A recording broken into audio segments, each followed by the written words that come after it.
ꯈꯣꯡꯅꯥꯡ ꯊꯥꯕ ꯌꯨꯅꯤꯚꯔꯁꯤꯇꯤꯒꯤ ꯃꯈꯥꯗ ꯄꯥꯡꯒꯩꯗ ꯂꯩꯕ ꯑꯥꯌꯨꯁ ꯍꯣꯁꯄꯤꯇꯥꯜꯗ ꯂꯩꯔꯤꯕ ꯂꯦꯕꯣꯔꯦꯇꯔꯤꯁꯤꯡꯗ ꯐꯪꯕ ꯃꯈꯜ ꯈꯨꯗꯤꯡꯃꯛꯀꯤ ꯇꯦꯁ ꯂꯝꯗꯝ ꯑꯁꯤꯒꯤ ꯄꯥꯎꯃꯤꯁꯤꯡꯗ ꯂꯦꯝꯅ ꯄꯥꯡꯊꯣꯛꯀꯅꯤ ꯍꯥꯏꯅ ꯌꯨꯅꯤꯚꯔꯁꯤꯇꯤ ꯑꯁꯤꯒꯤ ꯃꯥꯏꯀꯩꯗꯒꯤ ꯈꯪꯍꯟꯂꯛꯂꯤ꯫ ꯐꯥꯔꯃꯥꯁꯤ ꯀꯥꯎꯟꯁꯤꯜ ꯑꯣꯐ ꯏꯟꯗꯤꯌꯥ ꯑꯃꯗꯤ ꯀ꯭ꯋꯥꯂꯤꯇꯤ ꯀꯥꯎꯟꯁꯤꯜꯒꯤ ꯀ꯭ꯋꯥꯂꯤꯇꯤ ꯔꯦꯇꯤꯡ ꯐ꯭ꯔꯦꯝꯋꯥꯔꯛꯇ ꯈꯣꯡꯅꯥꯡ ꯊꯥꯕ ꯌꯨꯅꯤꯚꯔꯁꯤꯇꯤꯒꯤ ꯃꯈꯥꯗ ꯂꯩꯕ ꯀꯣꯂꯦꯖ ꯑꯣꯐ ꯐꯥꯔꯃꯥꯁꯤ ꯑꯣꯜ ꯏꯟꯗꯤꯌꯥꯒꯤ ꯔꯦꯡꯀꯤꯡꯗ ꯒ꯭ꯔꯦꯗ B ꯐꯪꯗꯨꯅ ꯃꯅꯤꯄꯨꯔꯒꯤ ꯀꯣꯂꯦꯖ ꯑꯣꯐ ꯐꯥꯔꯃꯥꯁꯤꯗ ꯑꯦꯁꯦꯁꯃꯦꯟ ꯑꯁꯤꯗ ꯑꯅꯤꯁꯨꯕ ꯇꯥꯔꯛꯄꯗ ꯍꯔꯥꯎ ꯅꯨꯡꯉꯥꯏꯕ ꯐꯣꯡꯗꯣꯛꯈ꯭ꯔꯦ꯫ ꯉꯁꯤ ꯈꯨꯔꯥꯏ ꯀꯣꯟꯁꯝ ꯂꯩꯀꯥꯏꯗ ꯂꯩꯕ ꯈꯣꯡꯅꯥꯡ ꯊꯥꯕ ꯌꯨꯅꯤꯚꯔꯁꯤꯇꯤꯒꯤ ꯀꯦꯝꯄꯁꯇ ꯄꯥꯡꯊꯣꯛꯄ ꯄꯥꯎꯒꯤ ꯃꯤꯐꯝ ꯑꯃꯗ ꯌꯨꯅꯤꯚꯔꯁꯤꯇꯤ ꯑꯁꯤꯒꯤ ꯔꯦꯖꯤꯁꯇ꯭ꯔꯥꯔ ꯗꯣꯛꯇꯔ A. ꯁꯨꯅꯤꯜꯅ ꯍꯥꯏ 1978ꯇ ꯑꯦꯁꯇꯥꯕ꯭ꯂꯤꯁ ꯇꯧꯈꯤꯕ ꯏꯟꯗꯤꯌꯟ ꯅꯔꯁꯤꯡ ꯀꯥꯎꯟꯁꯤꯜ ꯑꯃꯗꯤ ꯃꯅꯤꯄꯨꯔ ꯅꯔꯁꯤꯡ ꯀꯥꯎꯟꯁꯤꯜꯒꯤ ꯃꯈꯥꯗ ꯃꯁꯛ ꯈꯪꯗꯨꯅ Kangleipak medical and nursing institute ꯑꯃꯗꯤ ꯀꯣꯂꯦꯖ ꯑꯣꯐ ꯄꯦꯔꯥꯃꯦꯗꯤꯀꯦꯜꯗ GNM course BSc nursing, post BSc nursing ꯑꯃꯗꯤ MSc ꯅꯔꯁꯤꯡ ꯐꯥꯎꯕ ꯑꯞꯒ꯭ꯔꯦꯗ ꯇꯧꯗꯨꯅ ꯂꯥꯛꯈꯤ꯫ ꯏꯟꯁꯇꯤꯇ꯭ꯌꯨꯁꯟꯁꯤꯡ ꯑꯁꯤꯒ ꯂꯣꯏꯅꯅ ꯈꯣꯡꯅꯥꯡ ꯊꯥꯕ ꯌꯨꯅꯤꯚꯔꯁꯤꯇꯤ ꯂꯤꯡꯈꯠꯇꯨꯅ ꯉꯁꯤꯗꯤ ꯀꯣꯂꯦꯖ ꯑꯣꯐ ꯐꯥꯔꯃꯥꯁꯤ ꯑꯁꯤ ꯌꯨꯅꯤꯚꯔꯁꯤꯇꯤ ꯑꯁꯤꯒꯤ ꯀꯟꯁꯇꯤꯇ꯭ꯌꯨꯌꯦꯟꯠ ꯀꯣꯂꯦꯖ ꯑꯣꯟꯕ ꯉꯝꯈꯤ꯫ BSc ꯅꯔꯁꯤꯡꯗ ꯃꯍꯩꯔꯣꯏ 550, GNM ꯑꯃꯗꯤ D ꯐꯥꯔꯝꯗ 350 ꯑꯃꯗꯤ ꯄꯦꯔꯥꯃꯦꯗꯤꯀꯦꯜꯗ ꯃꯤꯑꯣꯏ 2,000 ꯔꯣꯝ ꯄꯨꯊꯣꯛꯄ ꯉꯝꯈ꯭ꯔꯦ꯫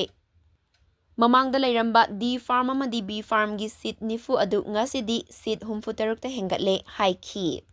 ꯄꯥꯎꯒꯤ ꯃꯤꯐꯝ ꯑꯗꯨꯗ ꯁꯔꯨꯛ ꯌꯥꯈꯤꯕ ꯌꯨꯅꯤꯚꯔꯁꯤꯇꯤ ꯑꯁꯤꯒꯤ ꯃꯅꯤꯄꯨꯔꯤ ꯗꯤꯄꯥꯔꯠꯃꯦꯟꯠꯒꯤ ꯍꯦꯗꯁꯨ ꯑꯣꯏꯔꯤꯕ ꯔꯦꯖꯤꯁꯇ꯭ꯔꯥꯔ in-charge ꯂꯥꯏꯁ꯭ꯔꯝꯅ high Kangleipak medical and ꯅꯔꯁꯤꯡ ꯏꯟꯁꯇꯤꯇ꯭ꯌꯨꯠꯇ ꯍꯥꯡꯂꯤꯕ ꯀꯣꯔꯁꯁꯤꯡ ꯑꯁꯤꯕꯨ ꯇꯝꯂꯤꯕ ꯃꯍꯩꯔꯣꯏꯁꯤꯡꯗ ꯏꯟꯗꯤꯌꯥ ꯑꯃꯗꯤ ꯏꯟꯗꯤꯌꯥꯒꯤ ꯋꯥꯡꯃꯗ ꯊꯕꯛ ꯐꯪꯅꯕꯒꯤ ꯈꯨꯗꯣꯡꯆꯥꯕ ꯄꯤꯔꯤ꯫ ꯌꯨꯅꯤꯚꯔꯁꯤꯇꯤ ꯑꯁꯤꯒꯤ ꯃꯈꯥꯗ ꯄꯥꯡꯒꯩꯗ ꯍꯥꯡꯂꯤꯕ ꯑꯥꯌꯨꯁ ꯍꯣꯁꯄꯤꯇꯥꯜꯗ ꯗꯥꯏꯕꯦꯇꯤꯛ ꯄꯦꯁꯦꯟꯠꯁꯤꯡꯒꯤ ꯑꯣꯏꯕ ꯅꯣꯡꯃꯥꯏꯖꯤꯡ ꯅꯨꯃꯤꯠ ꯈꯨꯗꯤꯡꯒꯤ ꯑꯌꯨꯛ ꯄꯨꯡ 10ꯗꯒꯤ ꯅꯨꯡꯊꯤꯜ ꯄꯨꯡ 4 ꯐꯥꯎꯕ ꯇꯦꯁꯠ ꯑꯃꯗꯤ ꯆꯦꯛꯑꯞ ꯈꯨꯗꯤꯡꯃꯛ ꯁꯦꯜ ꯂꯧꯗꯅ ꯂꯦꯝꯅ ꯄꯥꯡꯊꯣꯛꯄꯒꯤ ꯈꯨꯗꯣꯡꯆꯥꯕ ꯂꯩꯒꯅꯤ꯫ ꯂꯣꯏꯅꯅ ꯂꯝꯗꯝ ꯑꯁꯤꯒꯤ ꯄ꯭ꯔꯤꯟꯠ ꯑꯃꯁꯨꯡ ꯏꯂꯦꯛꯇ꯭ꯔꯣꯅꯤꯛ ꯃꯤꯗꯤꯌꯥꯒꯤ ꯄꯥꯎꯃꯤꯁꯤꯡꯒꯤ ꯑꯣꯏꯕ ꯅꯤꯡꯊꯧꯀꯥꯕꯗꯒꯤ ꯊꯥꯡꯖ ꯅꯨꯃꯤꯠ ꯐꯥꯎꯕ ꯑꯌꯨꯛ ꯄꯨꯡ 12ꯗꯒꯤ ꯅꯨꯡꯊꯤꯜ ꯄꯨꯡ 4 ꯐꯥꯎꯕꯒꯤ ꯃꯅꯨꯡꯗ ꯃꯈꯜ ꯀꯌꯥꯒꯤ ꯇꯦꯁꯠ ꯂꯦꯝꯅ ꯇꯧꯕꯒꯤ ꯈꯨꯗꯣꯡꯆꯥꯕ ꯄꯤꯔꯤ ꯍꯥꯏꯅ ꯐꯣꯡꯗꯣꯛꯈꯤ꯫ ꯑꯍꯥꯟꯕꯃꯛꯇꯗ ꯑꯩꯈꯣꯏꯒꯤ ꯉꯁꯤꯒꯤ ꯄ꯭ꯔꯦꯁ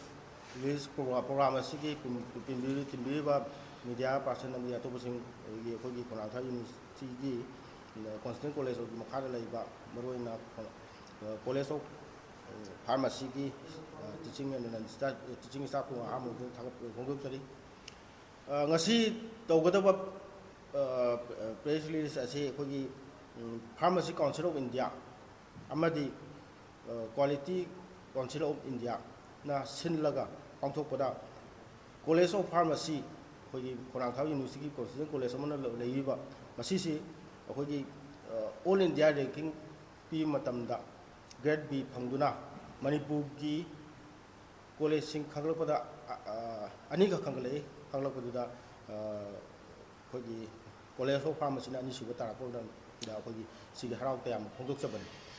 ꯑꯩ ꯏꯁꯥꯃꯛ ꯑꯩꯒꯤ ꯃꯤꯡ ꯗꯥꯛꯇꯔ ꯑꯗꯨꯝ ꯁꯨꯅꯤꯜ ꯁꯤꯡ ꯈꯣꯡꯅꯥꯡ ꯊꯥꯕ ꯌꯨꯅꯤꯚꯔꯁꯤꯇꯤꯒꯤ ꯔꯦꯖꯤꯁꯇ꯭ꯔꯥꯔ ꯂꯩꯖꯕꯅꯤ꯫ ꯏꯍꯥꯟ ꯍꯥꯟꯕꯃꯛꯇꯗ ꯑꯩꯈꯣꯏꯅ ꯀꯪꯂꯩꯄꯥꯛ ꯃꯦꯗꯤꯀꯦꯜ ꯅꯔꯁꯤꯡ ꯏꯟꯁꯇꯤꯇ꯭ꯌꯨꯠ ꯑꯁꯦ ꯑꯁꯥꯝ ꯅꯔꯁꯤꯡ ꯀꯣꯂꯦꯖꯀꯤ ꯃꯈꯥꯗ ꯔꯤꯀꯣꯛꯅꯥꯏꯖ ꯇꯧꯗꯨꯅ 1978ꯗ ꯏꯁꯇꯥꯕ꯭ꯂꯤꯁ ꯇꯧꯈꯤꯕꯅꯤ꯫ ꯃꯁꯤꯒ ꯂꯣꯏꯅꯅ ꯀꯣꯂꯦꯖ ꯑꯣꯐ ꯄꯦꯔꯥꯃꯦꯗꯤꯀꯦꯜꯁꯨ 1978ꯗ ꯏꯁꯇꯥꯕ꯭ꯂꯤꯁ ꯇꯧꯕ ꯍꯧꯈꯤ꯫ ꯑꯁꯨꯝ ꯇꯧꯔꯛꯇꯨꯅ 2001ꯗꯒꯤꯅ 2010 ꯐꯥꯎꯕꯁꯦ GNM ꯀꯣꯔꯁ ꯑꯣꯏꯅ ꯑꯩꯈꯣꯏꯒꯤ ꯀꯪꯂꯩꯄꯥꯛ ꯃꯦꯗꯤꯀꯦꯜ ꯅꯔꯁꯤꯡ ꯏꯟꯁꯇꯤꯇ꯭ꯌꯨꯠꯀꯤ ꯃꯈꯥꯗ ꯇꯝꯗ ꯂꯥꯛꯈꯤꯕ GNMꯁꯤ ꯇꯝꯗ ꯂꯥꯛꯈꯤ꯫ ꯑꯗꯨꯒ ꯃꯇꯨꯡ ꯇꯥꯔꯛꯄꯗꯒꯤꯗꯤ BSc ꯅꯔꯁꯤꯡ ꯍꯥꯏꯗꯨꯅ ꯑꯩꯈꯣꯏꯅ 2010ꯗꯒꯤ ꯏꯁꯇꯥꯕ꯭ꯂꯤꯁ ꯇꯧꯗꯨꯅ ꯃꯅꯤꯄꯨꯔ ꯅꯔꯁꯤꯡ ꯀꯥꯎꯟꯁꯤꯜ ꯑꯃꯗꯤ ꯏꯟꯗꯤꯌꯥꯟ ꯅꯔꯁꯤꯡ ꯀꯥꯎꯟꯁꯤꯜ ꯃꯈꯥꯗ ꯔꯤꯀꯣꯛꯅꯥꯏꯖ ꯇꯧꯗꯨꯅ ꯁꯨꯝ ꯆꯠꯊꯔꯛꯇꯨꯅ ꯉꯁꯤ ꯐꯥꯎꯕ ꯂꯥꯛꯂꯤ꯫ ꯃꯁꯤꯒꯤ ꯃꯇꯨꯡ ꯇꯥꯔꯛꯄꯗ 2000ꯗꯒꯤ ꯍꯧꯗꯨꯅ ꯃꯅꯤꯄꯨꯔ ꯌꯨꯅꯤꯚꯔꯁꯤꯇꯤ ꯃꯈꯥꯗ ꯑꯦꯐꯤꯂꯤꯌꯦꯠ ꯇꯧꯗꯨꯅ ꯂꯥꯛꯈꯤꯕ ꯀꯪꯂꯩꯄꯥꯛ ꯃꯦꯗꯤꯀꯦꯜ ꯑꯃꯗꯤ ꯅꯔꯁꯤꯡ ꯏꯟꯁꯇꯤꯇ꯭ꯌꯨꯠ ꯑꯃꯅꯤ꯫ ꯄꯣꯁꯠ ꯕꯦꯁꯤꯛ ꯅꯔꯁꯤꯡ ꯍꯥꯏꯕ ꯀꯣꯔꯁ ꯑꯗꯨꯁꯨ 2016ꯗꯒꯤ ꯑꯞꯗꯦꯠ ꯇꯧꯕ ꯍꯧꯈꯤ꯫ ꯃꯁꯤꯒꯤ ꯃꯇꯨꯡꯗ ꯑꯩꯈꯣꯏꯅ 2020ꯗꯒꯤ MSc ꯅꯔꯁꯤꯡ ꯁꯨꯝ ꯑꯞꯒ꯭ꯔꯦꯗ ꯇꯧꯔꯛꯈꯤ꯫ ꯃꯁꯤ ꯃꯈꯥ ꯇꯥꯔꯛꯄꯗ ꯈꯣꯡꯅꯥꯡ ꯊꯥꯕ ꯌꯨꯅꯤꯚꯔꯁꯤꯇꯤꯒꯤꯁꯨ ꯂꯣꯏꯅꯅ ꯏꯁꯇꯥꯕ꯭ꯂꯤꯁ ꯇꯧꯕ ꯍꯧꯔꯛꯈꯤ꯫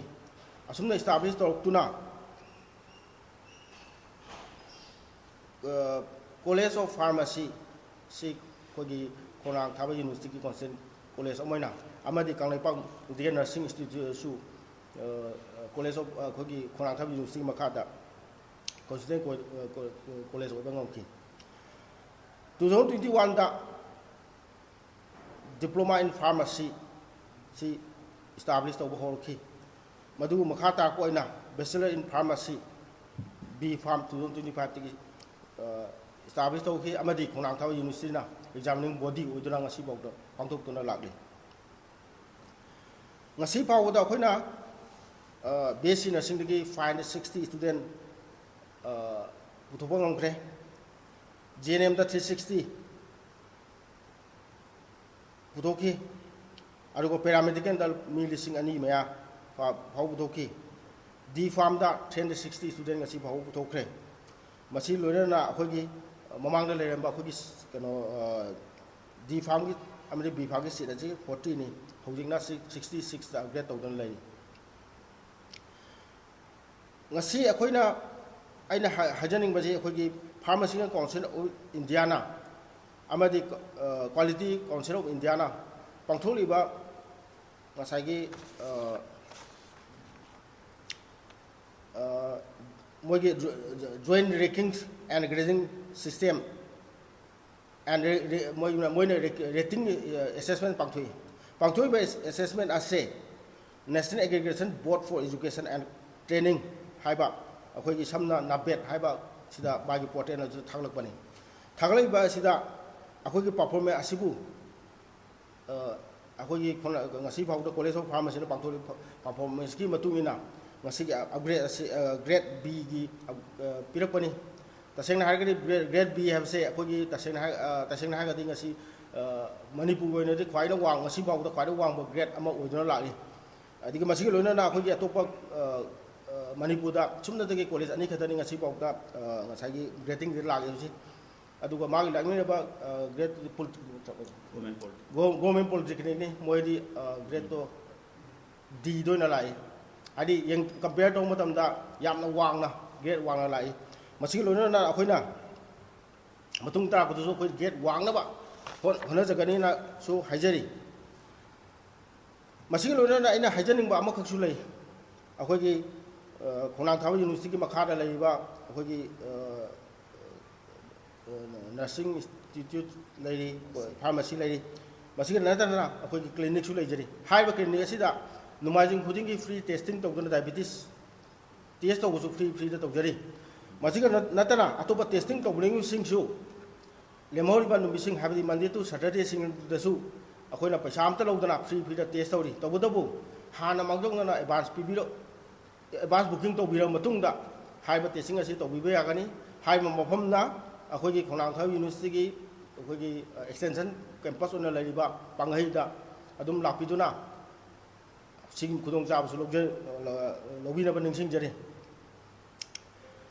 ngasigi press meet asida thawai hajang yauna lapiriba mayam bu thakasari amadi press media bu thakasari loina akhoi College of Pharmacy amadi Kanglipa Medical Nursing College Institute